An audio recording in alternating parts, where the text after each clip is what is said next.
الموسم. رودريغيز وكريستيانو رونالدو في تنفيذ هذه المخالفة. الدقيقة الخامسة رونالدو سيتركها لخاميز من دون شك، لأن من مثل هذه الأماكن والتسديدة جول يفتتح مجال التسجيل خاميز رودريغيز عند الدقيقة الخامسة من انطلاقة المباراة. قلت من مثل هذه الأماكن والمساحات تحتاج إلى فنان. خاميز رودريغيز بيسرى في محاولة لاستعادة ثقته وثقة جماهيره فيه وثقة أيضا زين الدين زيدان في خاميز. هدف مبكر هو السادس لخاميز رودريغيز مع الريال. جول بتسديدة باليسارية على يمين ريزغو. ريال مدريد حقق المهم في الخمس دقائق الأخيرة. بيبي فتح الطريق أمام هذه التسديدة. الارتماء كانت متأخرة من آسيا ريزغو. جول لريال مدريد أمام ايبار في سانتياغو برنابيو في مدريد بعد 5 دقائق لعب. طبعا الريال الذي لم يسجل غالبية أهدافه في الربع ساعة الأول، يعني مقارنة بالبارسا أو حتى بأتلتيكو مدريد، هو أقل الفرق التي سجلت في الربع ساعة الأول من المباريات التي لعبها في الدوري لحد الآن. روديجر يلعب من دون نجم كبير. الريال لا يمكن أن يكون ريال من دون نجوم كثر. الكرة ممتازة لرونالدو، يلحق عليها هيلة من رونالدو. لا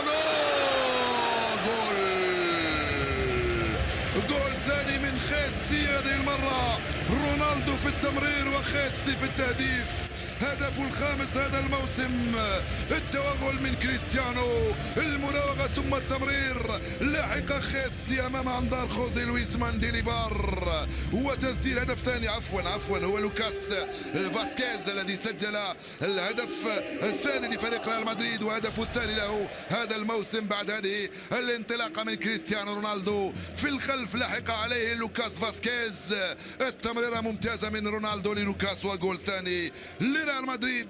وثاني اهداف لوكاس فاسكيز مع ريال مدريد هذا الموسم.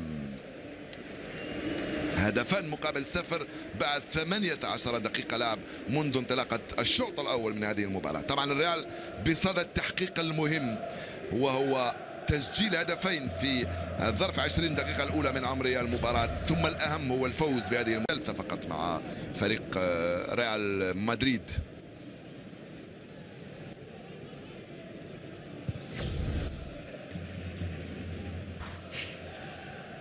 هاي الإعادة لكرة كريستيانو رونالدو من أمام راميس، وانطلق مرة أخرى من خيسي. جول! رونالدو يسجل هدفه 30 مع الريال هذا الموسم. رونالدو يسجل كذلك هدفه 40 بعد 300 مع بألوان ريال مدريد. هدفان في ظرف دقيقتين، 3 أهداف في ظرف 20 دقيقة للريال. يعبث بايبار ويسجل ثلاثي اليوم. ريال مدريد ورونالدو بالثلاثة يضرب اليوم في 20 دقيقة لعب.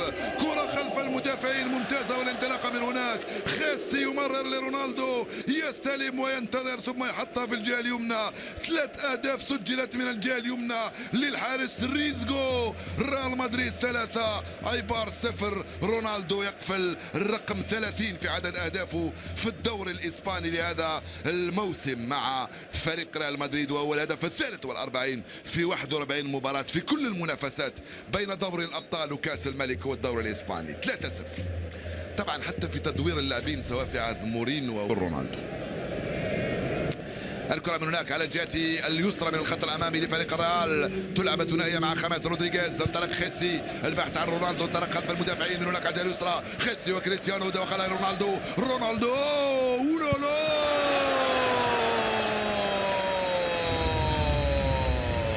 خيسي رودريغيز يسجل ثنائية اليوم.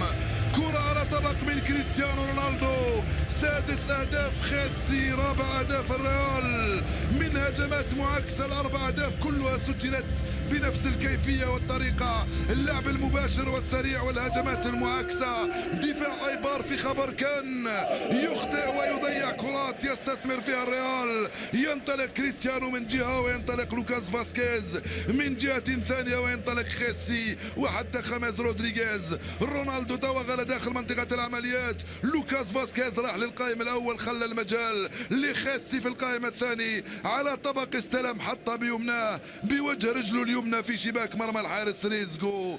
بالأربعة يضرب الريال بعد 40 دقيقة لعب منذ انطلاقة الشوط الأول 4-0 أمام أيبار. الضريبة قد تكون أثقل في نهاية المطاف. يا سلام على خيسي، 5 أهداف سجلها مع فريق ريال مدريد. 6 أهداف عفوا مع فريق ريال مدريد، 4 كان قبل هذه المباراة. ثنائية اليوم بالنسبة لرويز خيسي.